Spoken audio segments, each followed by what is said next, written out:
Oh, okay, we're live. We're live Mhm. on Facebook. I hear you though, like there is something energetically going on. Okay, hang on. I'm pulling it up so I can see if there's any comment. Okay. Oh, hold on.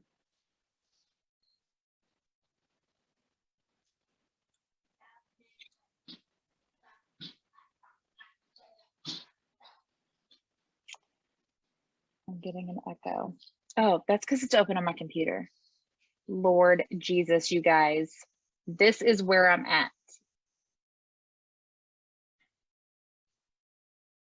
This is where I'm at. I had it open on my computer and I was like, I'm hearing myself. Is it that strange sometimes? Guys, oh my gosh. Okay, so we're live. This is happening, hopefully. It still says I'm live on Facebook. I'm not seeing it in my group though. I'm just trying to make sure we have a live feed here. It says I'm live. It says I'm there. Okay, here we go. Is it on there? Got it, got it. Okay, if you got, hello, friend. Hi. Welcome, Judah. We are here with Judah Bernard, and we are going to talk about shame culture tonight. Oh, wow. If you're joining us, please comment, say hello. You are welcome to join us on the Zoom. If you would like to Yes. participate in the conversation, please. I'm gonna see if I can tag people, or I can share it. Okay. Oh, well, that was kind of dumb, wasn't it? Okay. You guys, I don't know what my problem is. I'm like not tech savvy today. And I cannot see comments. Okay. If you are here, say hello. Guess I'm just gonna search it. Guess I'm gonna tag people in the comments. Okay. So Judah, let's start off with why don't you just tell everyone who you are, what you do, and tell us more about you as I tag people to join us. Okay. For those who don't know, I am Judah Bernard with the Rise Creating Your Voice podcast. I'm the wisdom dialoguer and the motivational warrior. And now I call myself the dialogue coach, self-proclaimed dialogue coach, because I saw there was a need for us to have dialogue with so many stigmas and us not actually communicating and communicating effectively. Yeah. Being that it was a one-way street most of the time, that people tell you what to do and you just do it, and that's the engagement, or they continue to look at how we lack communication or lack the skills of communication. So now I teach people how to dialogue more on what happened in the not what happened in the past, but what feelings may have been presented in the past that don't allow you to move forward. Yes. How can I talk to my parent? How can I teach my kids now that I don't want to be able to be in what specifically I felt back in the days when I was growing up? How can I be a more open parent to have dialogue or conversation with my kids, being in the age of social media where everybody's head is in their phone or no one is Yes. actually dialoguing? Right.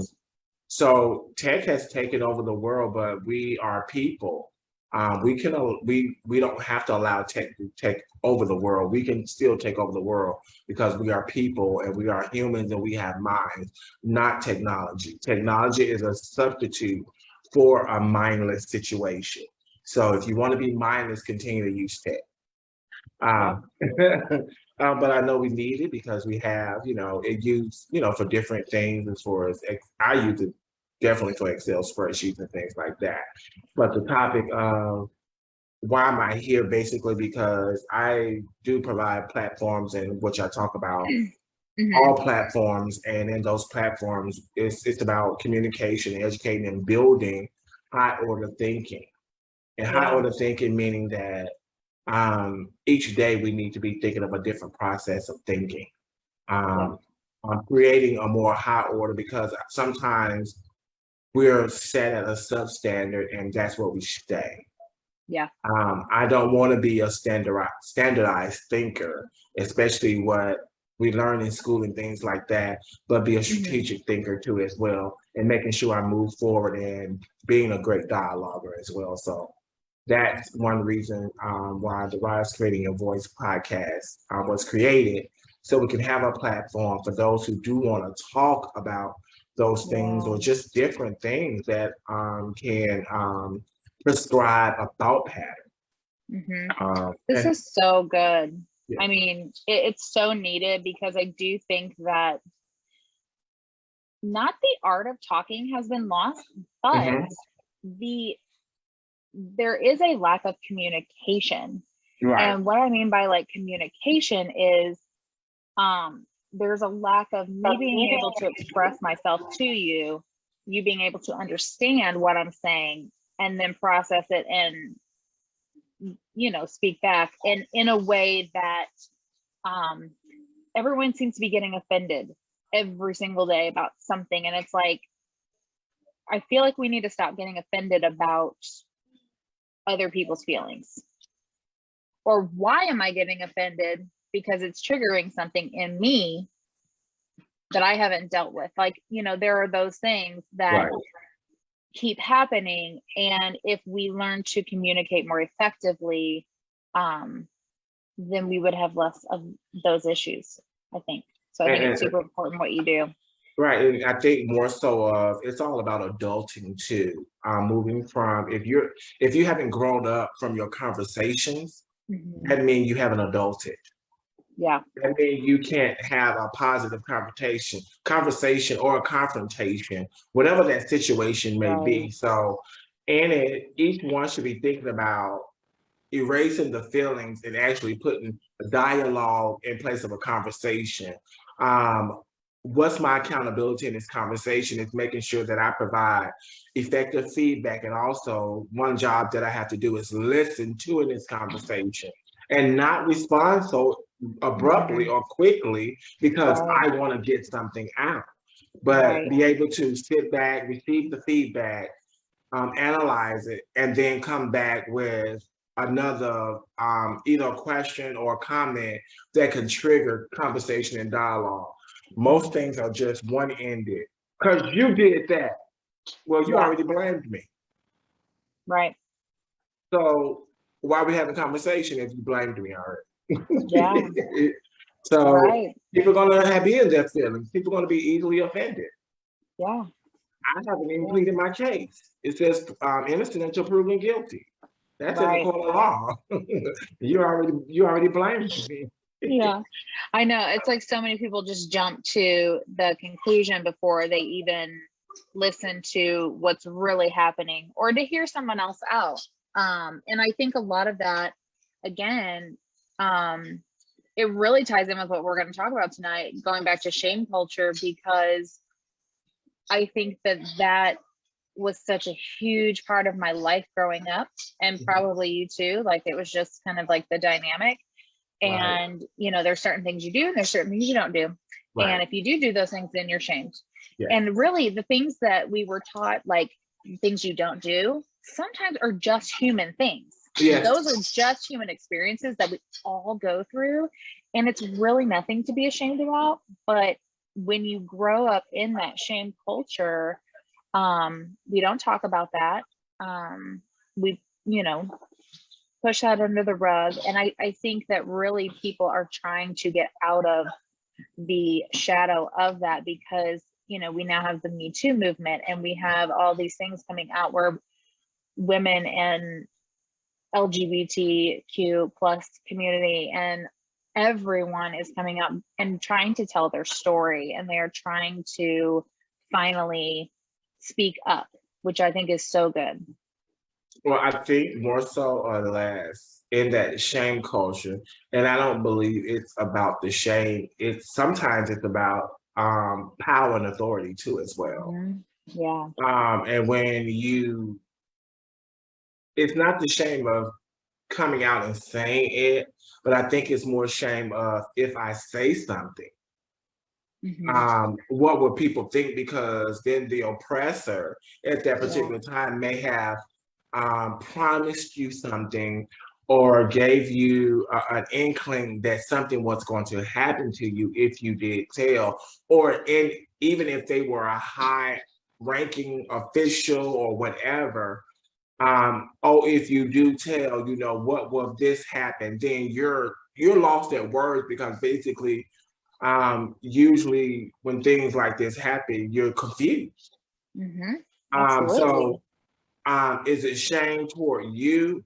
I think more so it's shame that what people would think if they found out if that person. So I think for me, knowing that what I know now, a lot of things should have been talked about. Oh But my then gosh, again, yes. when we have such a taboo about what Mhm. happens stays, Mhm. because no one needs to know. Yep. It could mess up my reputation, but then again, Mhm. reputation back there meant what? Right. Because then again, when you offend me, it's still to a point where what about my reputation? Right. So I Right. thought I don't think I grasped that back in those days. Yeah. So then you live with that burning desire when I need to tell somebody, but it becomes to where it's trapped because what would people think about me if I said something? Yeah. It So like if I've kept this so long, what are people going to think if I say something now? yes, What is that going to make me look like?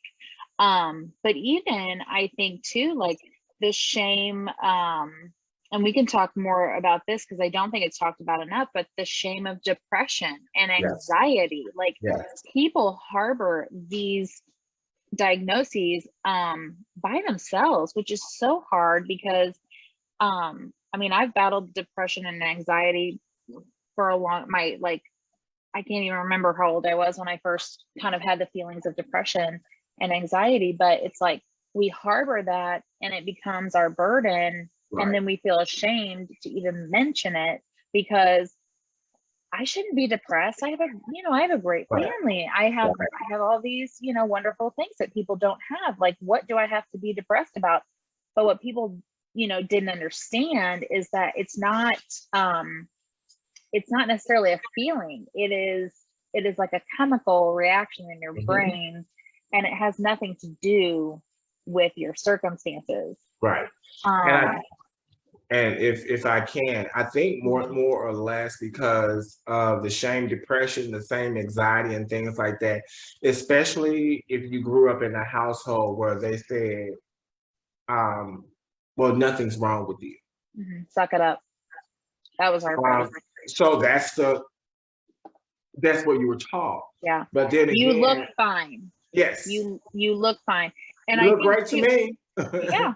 but I'm cutting Well, my wrist. yeah. Yeah. I mean, not to be ignorant, So but like no, seriously, like I have a smile on the outside, but inside I'm dying.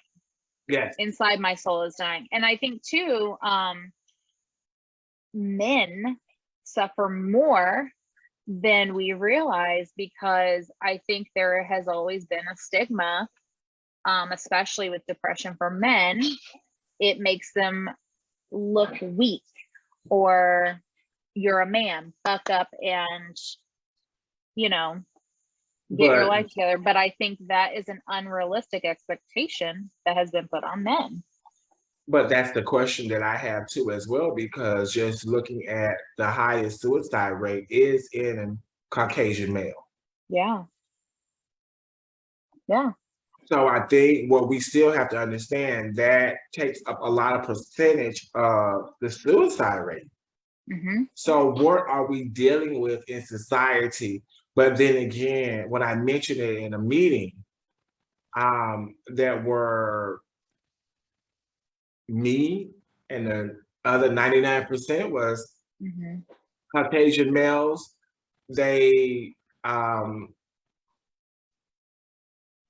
baby stepped over it. I said, no, let's back up, because I didn't hear you point out the fact that number one in the highest suicide rate, and this is not to any race or anything like that, but Yeah. it's the thing is we're trying to make sure that we touch shame culture.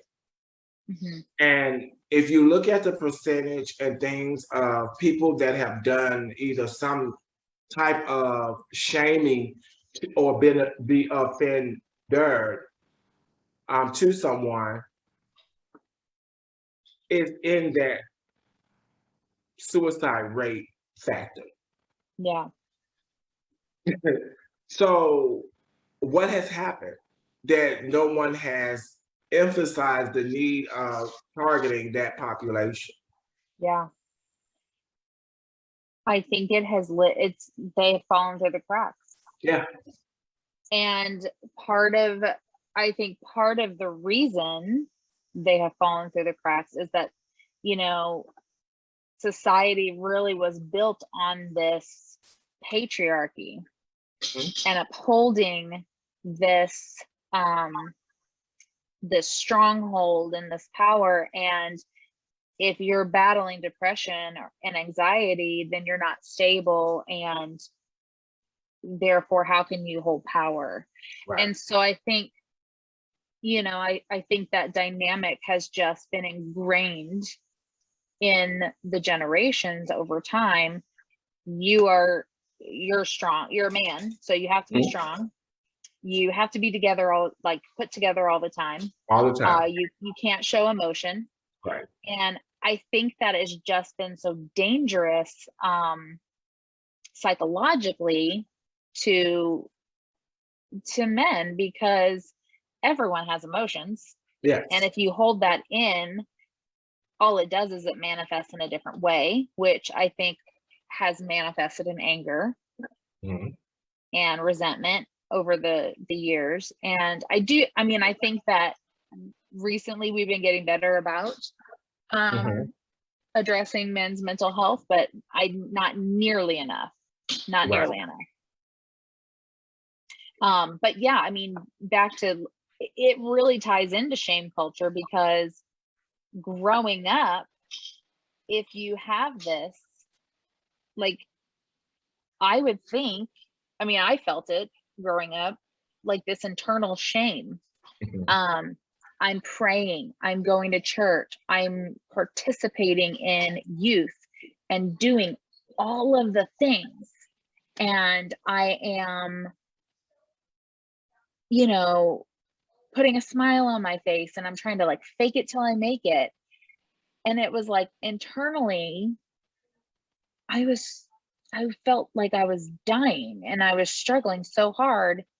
And so I think I felt ashamed that, like, almost like I wasn't good enough, if that makes sense. Like, oh, I'm not praying hard enough.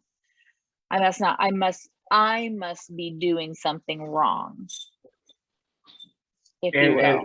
And I think we have to look at what is that principle of wrong, especially when you're in a culture.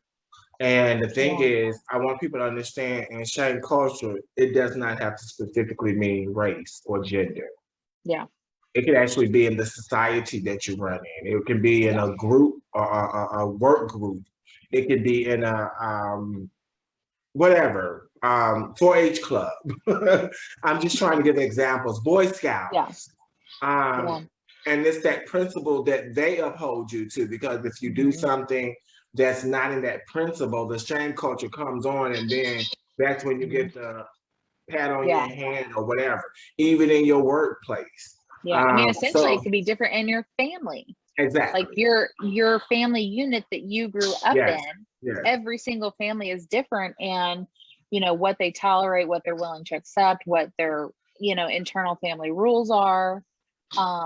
You know, in my house, my grandma did not allow any PG-13 movies in her house. Right. I like, right.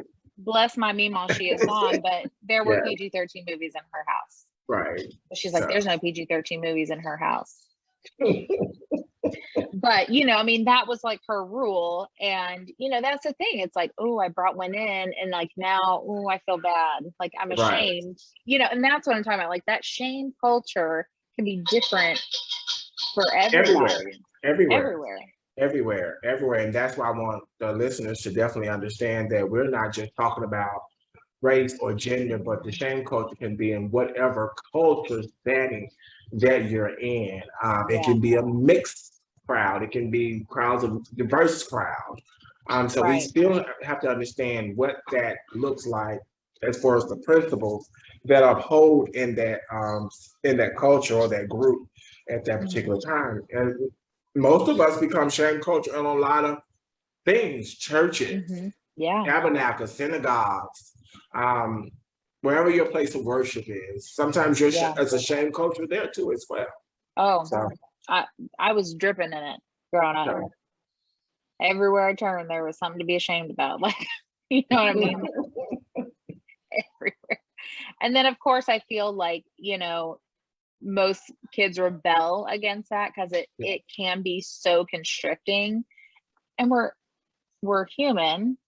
We all like, you know, want to experience life and things. And but then we carry that with us. Then we carry that with us through life. And you know, we always talk about like big T trauma or little T trauma. I consider that like a little T trauma. Like that is a little trauma that people experience, carrying the shame of, you know, just things that you've experienced. You're experiencing life, you're hanging with your friends, you're doing whatever, like you're just experiencing life and it's normal, but there's a shame about it because of whatever your culture, your family, your hometown, your church, you know, what we were talking about, whatever that is. And then you carry that into adulthood, like a big secret.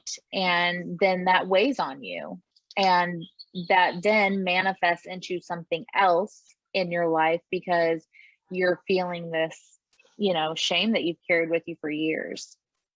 And then on top of that, I want to express that those little T's start compounding into a big T. Yes. And what people don't understand is the more little T's you have, the bigger the T becomes. And most of the time, it's the little T's and not the big T's that you can't get rid of. Right. Because I mean, yeah, you have this big trauma that happens, and it's bad, but you at least can acknowledge it. You can name it. You know what happened. Like you're able to like work through the steps, but like all of those little T's piling up, it's like there's so many things. And it really does, you know, manifest into something bigger.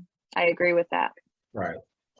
I don't know. I know we have a couple of listeners on it. I don't know if they want to ask questions. Yeah.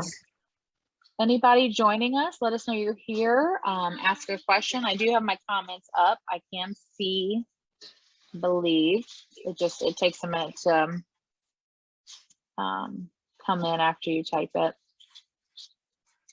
So I think more so, what is shame? And I want to ask people in the audience. Hi, Judy. Thanks for joining us. Sorry, what is shame? You're fine. What is shame culture?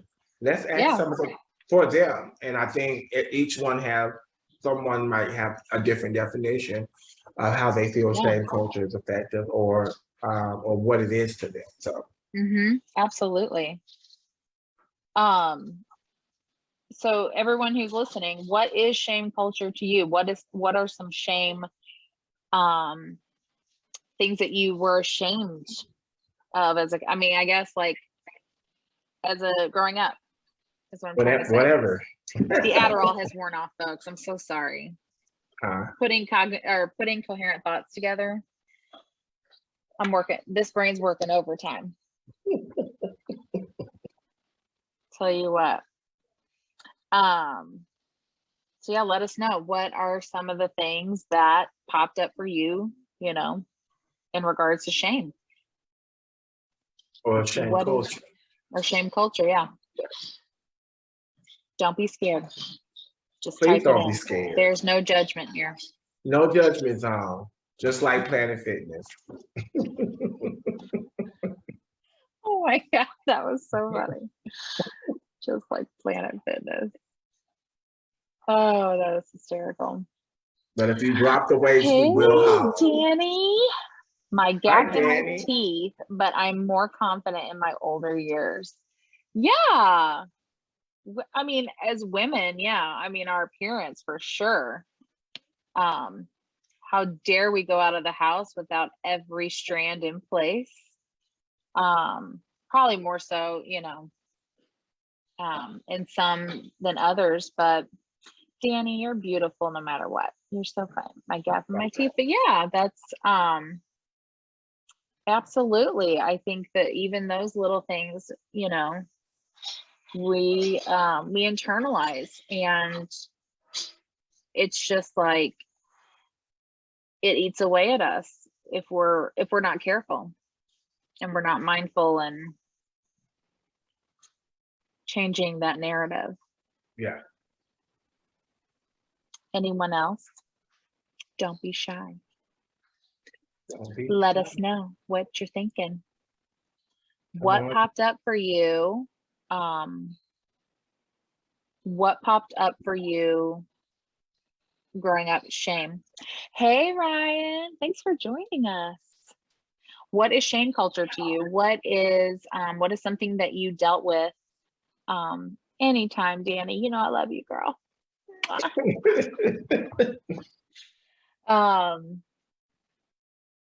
Yeah, what's something that popped up for you guys? Share. Not like deep dark secrets, guys. This is just, you know. Hey, if you want deep dark talk about secrets, this is It you is a guys' safe private space, group. but I'm Yeah, just saying, safe like, you don't space. have to, like, don't feel like you have to, like, you Tell know, us everything. tell us everything. But yeah. And are there any questions that you would like answered about shame culture too, as well? Yes. That's important. Mm-hmm. Sorry. It's a I quiet group. need water. This is my second bottle already. I know. And I refill mine all day long. I don't think I have any more after this one. Not on the floor anyway. Okay, I'm not seeing any more comments come in. I see y'all watching. Let us know. Questions, comments. So I think what we need to emphasize on that shame culture is exactly what it is. It could be a shame culture in social media.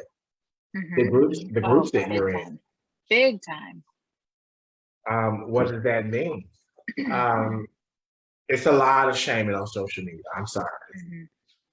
But what I felt like, why did I have to put in my group description, this is a no judgment group? Like, why did I even feel the need to say that? You know what I mean? But yeah, it's totally, social media is a huge yes part of shame culture. But then again, I think we need to talk about adulting. And that means sometimes even in there, we don't face our circumstances. And we use the wordage to put together how you may feel instead of actually having dialogue about the whole situation. The dialogue has left the building. It's like, this is what I said, and I really don't care what you say after this, and this is how I feel, and blah, blah, blah. I'm going to drink a beer afterwards, you know? Which does not have a direct feedback or direct form of communication, because the communication, somebody has to listen, and while you're typing, no one is listening. And sometimes you're not listening to what you're typing, because sometimes it's buffoonery when I read. Oh. I know. I actually try to do that. Like, if I'm responding, which I really don't respond to a lot of things that I come across on Facebook, because we have a choice, guys. You don't have to respond to everything. And if something triggers me, I try to, like, look at it and be like, okay, why is this triggering me? Is it because of something I need to deal with, or is it because it's something that goes against like my beliefs and values, and I feel really, you know, what's the word? I feel very conflicted, and I'm like, I have to say something. Right. I don't have to say something. You don't. I can move on, and I can say, go with God. There's no more that we can do for you here. And I But I think think that people need to really reread the things that they are typing. and I think one thing is I saw on Facebook today, it was a baby in a sink. You know how you wash your babies in the sink? Yeah. And it was a baby still in the sink full of water. And somebody had a caption on there, it was a meme. It said, if you see my mom on Facebook, tell her I'm still in the sink.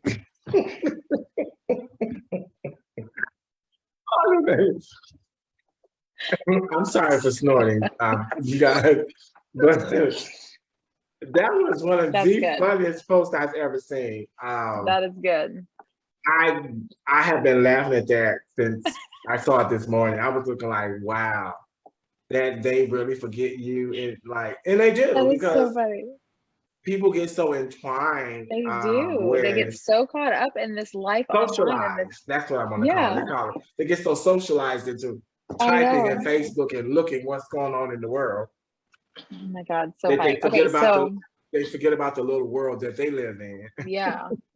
Okay, so we have a couple more comments. Veronica says, I was often shamed as a child for being emotional, for expressing feelings. I grew up thinking that being an emotional person was wrong and weak. Took me years to realize, learn that it's not something to be ashamed of. Judy says, I'm ashamed of my weight because people treat you differently when you're skinny. That's awful. Wow.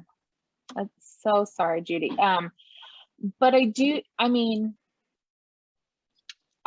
think that there's a huge shame culture around that in our country right now. And I love that so many companies are bringing in larger model, like women, or not larger, but like more full-bodied women, voluptuous, beautiful models to model their stuff, because not every woman is a size 2.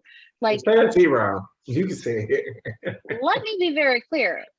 First of all, I am not the skinniest person alive. However, even at my skinniest in high school, when I thought I was FAT, because I don't like to say that word in my house. Right. Okay? It's a bad word here. Full figured. Yes. Thank you, Danny. Give me more words. The Adderall's worn off, folks. Okay. Yes. More words.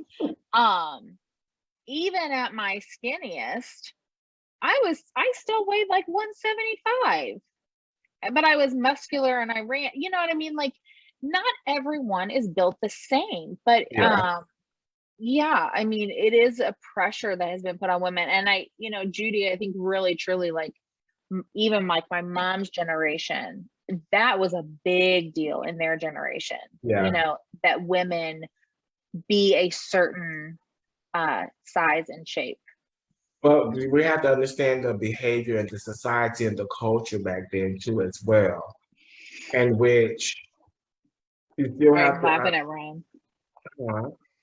I was laughing at a comment. I'm so sorry. Thank you, Ryan. You're a sweetheart. Right, and I think what we still have to understand that in a lot of cultures and a lot of the shaming, it dictates how money drives too. Yeah. And I'm not saying anything is good or bad about it, but then again, I think we're coming to the realization that this is happening. And is it befitting for each and every segment, whether they're what they call it, full figure, those girls that are zeros, the guys that have more butt. Yeah. So we have to understand that guys that have more belly. I mean, we have to understand that that no one is the particular size, but in those 50s and 60s, that's what it was made to be. Yeah. to be this tall man, and and then the whole social media, the whole thing is you can be cool if you smoke a Marlboro. So stop listening Yeah. to social media, because Yeah. that's what's driving the thought process. Yeah. Well, and I think it Go even ahead. went further, like in shame culture with, I mean, really in the 90s, I feel like, there were all of those super skinny models, greasing every magazine that you saw in the store. And it was very damaging to young girls. I mean, what do you think starts an eating disorder? Someone telling you that you're overweight, or they treat you differently because you're overweight. Like, it's just damaging psychologically. And again, then you carry that shame into adulthood for years and years and years. And Judy, you're beautiful. You should not carry that shame anymore. You should let that go. No, Judy, don't carry that shame. Don't Don't carry it. carry it. Don't Don't carry carry it. it. And Veronica, thank you for realizing, whatever it was that you came out of it and you addressed it and handled it. Yeah. Being too emotional. Yes. And I And think too, what's that, being too emotional? right. I Showing mean, any emotion. Like, exactly. I think it is really like the tears. When people see someone else cry, it makes them uncomfortable. Like, you're fine, you're expressing, you are having your emotion, and you are releasing that emotion through tears, but it can make somebody else uncomfortable. And that is why they say, oh, you're too emotional, because you're making them uncomfortable. Right. So they respond with, why are you being you're being so dramatic, you're being so emotional. I think my family used to tell me that too, because I was very expressive as a child. I know you can't imagine that now, but I was. And I think one thing that I posted on my thing, and this morning was, perhaps if tearful little boys were comforted instead of shame, there wouldn't be so many angry men struggling to empathize with emotion. Oh my gosh, that's so good. That's by Lelia Short. I wanted to give a shout out. Judah, do we need to get you some glasses there? You're I'm just kidding. Yeah, I know. And So, I do get told that I coddle my boys, but I'm telling you, like, I don't coddle them. they're your boys. They're my boys, and I do want them to feel comfortable expressing the fact that they're upset. You know what I want to do? Be like, these are my boys. I have the C-section scar. Okay. Yes. But no, I do allow them to cry and be upset, but I tell them, like, it's okay. Like, it's okay. You're going to be fine. Let's have the conversation about what's happening. And I'm like, tell me what's wrong. Tell me what's going on. Like, but I think it's so important to do that for little boys. Like, don't tell them to stop crying. Right. Don't tell them to suck it up. Don't tell them to toughen up. Mm-hmm. Because the world is going to do that. Yeah. Already. And like, we're their safe space. Yeah, they have to be prepared for it. Yeah. I totally agree. Absolutely. That Ryan says, yeah, that's a tough one. It is, because I feel like, if you're not allowed to express that as a child, you grow up and then you still feel like you can't express that as an adult. And I would say, for those who think people are too emotional, I think I would like to ask them, or the person that said it, is, what is too emotional? Mm-hmm. See, I always came with a comeback when people ask me different things. I don't understand what you're saying. Yeah. I mean, is this not how I'm supposed to feel? Mm-hmm. So what's the comeback? There is none, because they're like, I guess he's one of those smart kids. Because people will get you at a point where you're vulnerable. Absolutely. And then you're at a point where if they know they can get you to stop, they will continue to do it. And that's not how we should do it, but be more expressive about how we feel how we felt when they did or felt wrong, how we felt wronged in what they said to us. Go back to them. I know I went back to my mother and father. I was like, let me just tell you some of the things how I felt. Shoot. Let me just tell you right now. You're so funny. You're like, let me just tell you. Yeah, let me just tell you, because basically I don't want you to feel like you raised me wrong, but I want you to know how I felt, because my feelings are valid. Right. Sometimes you have to say that. You have to say that. I'm not trying to make you cry, say you was a bad parent or anything like this. I just want you to know how I felt and how things could have been different. So if you do choose to have more children, then you could do it more parental this time. I know. And I think that too, that kind of goes along with shame culture is guilt. Yeah. Because even as a parent, there are times I'm like, I messed up so many times.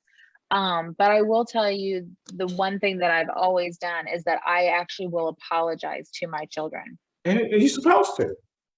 I am so sorry that I flew off the handle. I'm so sorry that I, snapped or had a bad, like we all have bad days. Yes. And I do feel like it is my responsibility to apologize to my kids when I'm having a bad day and be like, I'm sorry, because I don't ever want them to internalize my reactions as like, oh my gosh, I did something bad or I did something to make that happen. And one of the things I'm just crazy, and sometimes and that's one thing that I teach my mentees too as well, is number one is it's okay to have a bad day. Absolutely. But be expressive about that bad day and what did you learn from? Yeah. So you won't be so readily angry or frustrated about when you have another bad day. And give room for them to talk about it without being judged. Yeah. So, and I tell my godson all the time, voice it. If you feel like I said something wrong to you, because then again, my pitch, your pitch is two totally different things. You may receive or perceive how I said it as being loud and rambunctious, and tell me, say, look, you were loud, and I think you need to, okay, I do apologize. So I need to know what tone it is, because if you get upset, you go slamming doors, you don't say anything to me, there is a cause and an effect. But no one explained anything in that cause and effect. And so if I continue to do it, we're going to go down a wrong behavior pattern of chastisement. Absolutely. Ryan said, so sorry, I just smarted off to you after you smarted off to me. Like, that's what I'm apologizing to my kids. Sorry that I smarted off to you.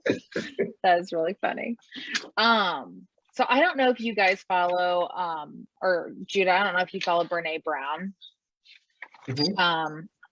She is one of my favorites. And she talks a lot about shame. And, she said she has this TED talk where she talks about the man in the arena. And, so you're in the arena, this man is in the arena, he's fighting, doing all the things, like if you think of like those old coliseums, the arenas or whatever in Roman times. And she said, we have three critics in life, and the first one is shame, scarcity, and comparison. And she said, with these three critics, they're always going to be there. And she's like, what you can do is say, I see you, I hear you, but I'm doing this anyway. Like, we're always going to have that with whatever we're doing. Right. And so the analogy that she uses, like, you're in the arena fighting every day, and you can tell these things like shame and guilt and all of this. I have a seat for you and you're welcome here, but I'm not interested in your feedback. Like, unless you're getting your ass kicked in the arena with me, I'm not interested in your feedback. And so that is a way to really kind of like overcome those feelings of shame about whatever it is that you're going through, or whatever the situation is. And one thing that I definitely emphasize on is, and I like the way she placed that, but I'll tell people until you are actually depositing to my account and I see a fulfillment of positive advances, Yeah. my bank account still stays at flat line where I put it. So guess what? Mm-hmm. I need no deposits. I'm good. I'm actually good. That's good. Yeah. Because Absolutely. sometimes you have to shut off that, what I call that outside noise. And that's Mhm. what people will keep dumping on you if you keep Yeah, accepting. absolutely. Yeah. Absolutely. Okay, so we've kept people here. What time? Oh my gosh, it's almost 8 o'clock my time, which is super late your time. So, if anyone has any like last minute questions, let us know. Otherwise, Judah, what do you think is like the best way to really kind of overcome this for people? What is your suggestion on overcoming shame culture in general? Number one thing is to acknowledge it on whatever group you're in. And it's different in each group, Mhm. but start looking at what they're doing where they say you don't fit in, or Mhm. what are they saying. Some of the things, I ain't gonna tell you how I dealt with it. Because I'm looking like, hey, the apple don't fall too far from the tree. Your principle don't match up to what you did. Because I remember just, I'm always the one gonna fight you back with what you're gonna give me. But I've learned to be better now. So I always It's hard. analyze. It's hard. It's hard. Yes, I analyze the group. I analyze the group and see if it's befitting for me. I always look for potential growth. But the thing is, in a shame culture, depending on what that principle is, if I'm not growing, why do I want to be in that culture? Yeah. So if Mhm. there's no growth, they're not watering you, they're not pruning you, they're not planting seeds anywhere. Where's the growth? Mhm. So I think start assessing it from a growth perspective. Yeah. If it's not pushing you up anywhere, why are you taking it? Yeah. And that's Yep. why I don't have a lot of friends. I'm okay with that. My inner circle has gotten smaller over the years, and I think that naturally happens as an adult, like the people you trust. When you're adulting. When you're adulting, yeah. And it's totally fine to say to a friend, I'm gonna be over here when you're ready to talk to me like an adult. Like, I feel like your friends should never make you feel shame or Yeah. guilt.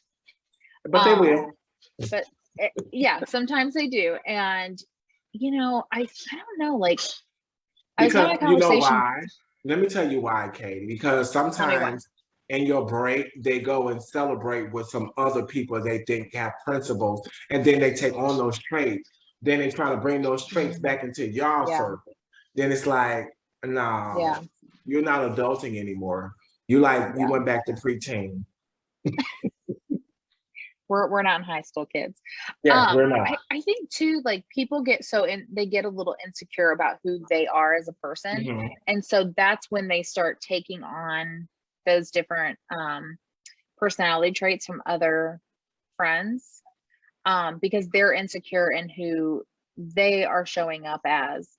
But I don't remember who I was talking to, but I finally was like, I really don't subscribe to shame culture anymore. Like I don't feel shame for anything anymore because I am who I am. Right, Either you like me or you don't. right. And that's okay if you don't. But I think for a long time I used to really want everyone to like me. And now that I'm older, and I've experienced life, I'm kind of like, yeah, I don't have time to make you like me. Like either you do or you don't. And you're welcome here, but I don't subscribe to shame. I don't subscribe to guilt anymore. because it's really an unnecessary feeling in my life. Like all it does is slow me down, and I feel like I have way too much to do, like with my family, with work, and all the other things. It's like I don't have time to sit here and think about all of the things that I did wrong or that someone thinks I did wrong. That is not a good use of my time. And it's not healthy. I feel like it's not healthy for our mental health to sit and dwell on what other people are thinking. Right. And that is that comparison component. Something I say a lot is comparison is the thief of joy. Comparison will snatch your joy faster than anything else. And never compare yourself to anything, because guess what? Yeah. At the end of the day, you're not that person. That person is not you. Right. Yep. So absolutely. And I think that's what we live by, trying to live like the Joneses. I'm just trying to live like the Sams, and the Sams, we okay over here. I know. Okay. For a long time, I was like, oh my gosh, I have to keep up. I have to like be this person, be that. And I'm like, I'm exhausted. Like I'm worn out. Like, let me just sit here. Like, listen, I finally told people I am not outdoorsy. Okay. Unless it is on a patio under an umbrella with a cocktail in my hand, I'm not going to be outdoors because it's hot and gross. There's like 3 days of the year that I want to be outside because it's nice. Like, other than that, no, I really don't.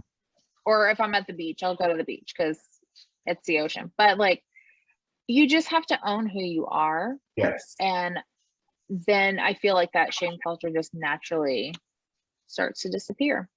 Yes. Yeah. Oh, definitely own who you are, acknowledge, accept. Now, if you choose to stay in there, then guess what? Yep. You're part of that culture. We all have a choice. And sometimes, guess what? It's your family.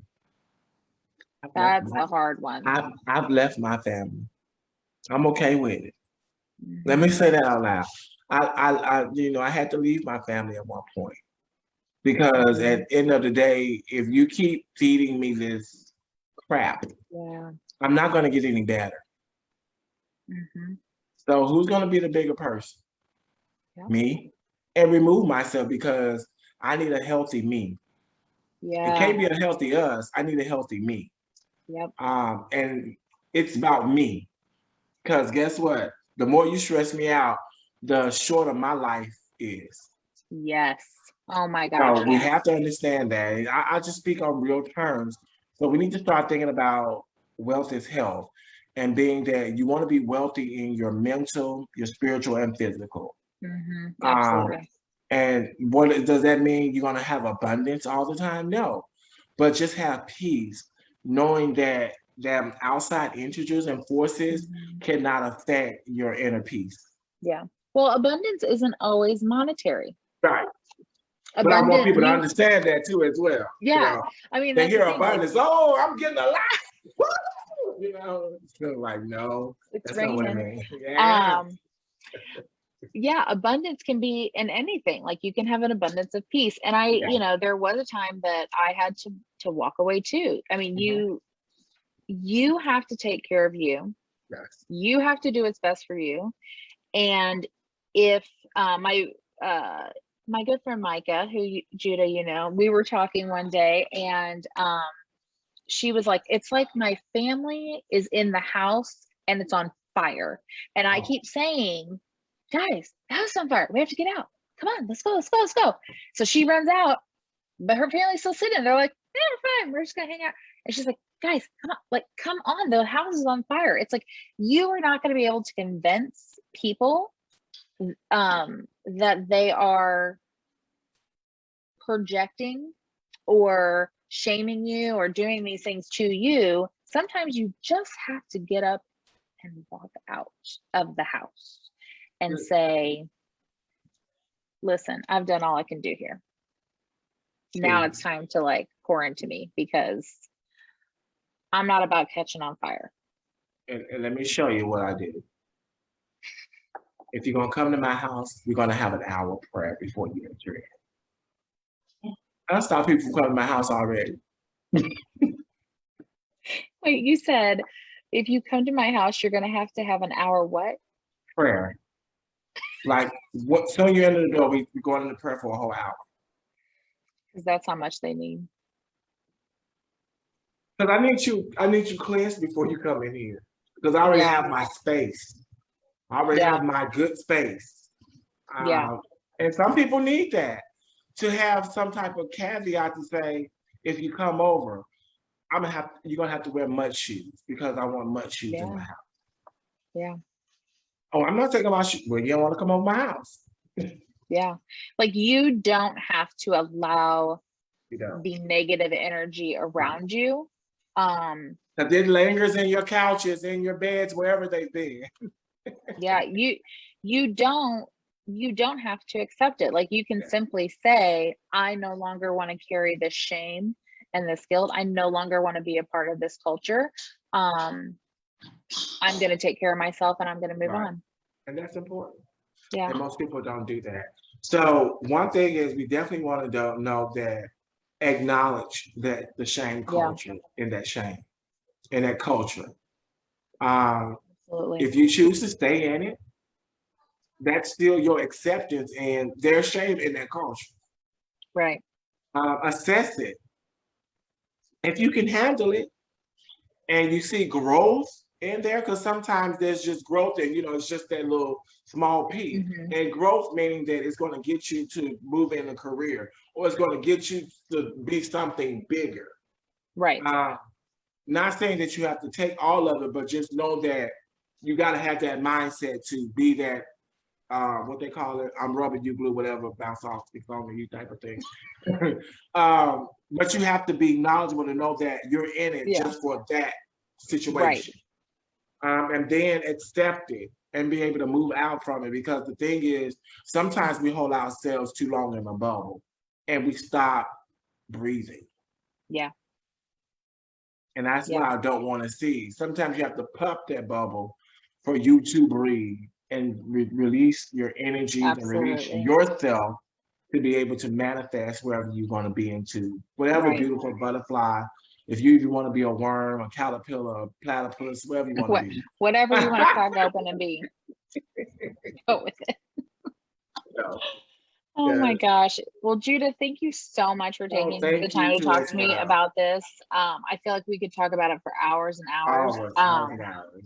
Because there's so much to talk about around this topic. But tell people where they can find you. You can besides inside my group. Exactly. And the abundance group, Empowerment and Abundance group. Thank you. You can find me on Facebook, JudahBernard.35. You can find me on Instagram. The Rise Creating Your Voice. You can find me on Twitter, Creating Rise. And I also have a website, which is www.therise.live, and where you can find all the archived videos, in which I think Katie is in 3 of them. Yep, we did quite a few. Yeah, quite a few. So we've been collaborating, but it holds truth and transparency on a lot of ends, because basically that's what we need in this world. We haven't told a lot of untruths. Yeah, absolutely. The false narrative, as I like to call it. I call it lies. Lies, yeah. And oh my God. What we have to start building is our individual truths. And what does that mean to you? Even eliminating the shame culture and things like that too as well. Because we understand those walls were already built. But then again, the walls of Babylon fell. So why can't we conquer these walls too? We're going to have to come back for part 2. I feel like we have more. Feel like we have more. Okay. Guys, thank you so much for joining us tonight. I really appreciate it. And we will see you when we see you. I have no idea when I'm coming live again. I think it's tomorrow. It's tomorrow. Okay. All right. Have a good night, everyone. Guys. Thanks. All right, bye.